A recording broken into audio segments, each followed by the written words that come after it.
Tariff के डर की वजह से हमने इंपोर्ट्स भी बढ़ते हुए देखा। लेकिन मुझे लगता है देखिए, अब यूएस ने अब तक जो धमकी दे रहे थे, चाहे मैक्सिको हो, चाहे कनाडा हो, चाहे चाइना हो, सभी को, लेकिन अब रिटेलिएशन आना स्टार्ट हो चुका है। तो चाइना ने जिस ढंग से बताया कि 15% का टैरिफ हम यूएस के एग्री कमोडिटीज पे भी लगाए, खासकर कॉटन की अगर बात करें तो वहां पे हम देख रहे हैं कि 15% का अगर टैरिफ लगता है तो ये कहीं ना कहीं इंडिया के लिए काफी अच्छी न्यूज हो सकती है। देखिए, रिसेंट पास्ट में हमने देखा कि बांग्लादेश में भी अनसर्टेनिटी बनी हुई है,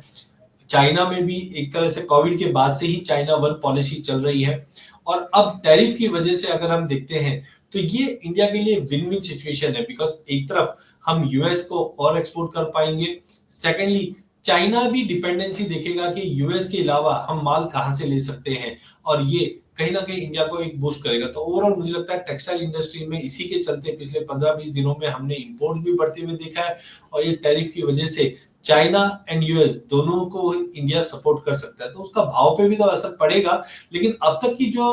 मोमेंटम है या न्यूज है, वो सप्लाई साइड ही इंपैक्ट करी, डिमांड में अभी तक कोई ऐसा बड़ा जंप दिखा नहीं है, क्योंकि अभी भी यूएस में रिसेशन की बातें हो रही है, चाइना के नंबर्स भी अभी तक खराब थे, इंडिया में भी हम देख रहे हैं स्टेगनेंसी पर ही है। बट हाँ, आने वाले दिनों में पहले सप्लाई की वजह से भाव को सपोर्ट मिलता हुआ दिखाई देगा, और एज एंड व्हेन डिमांड में जो इंप्रूवमेंट आएगा, ये भी प्राइसेस को आगे जाके सपोर्ट देता हुआ दिखाई देगा।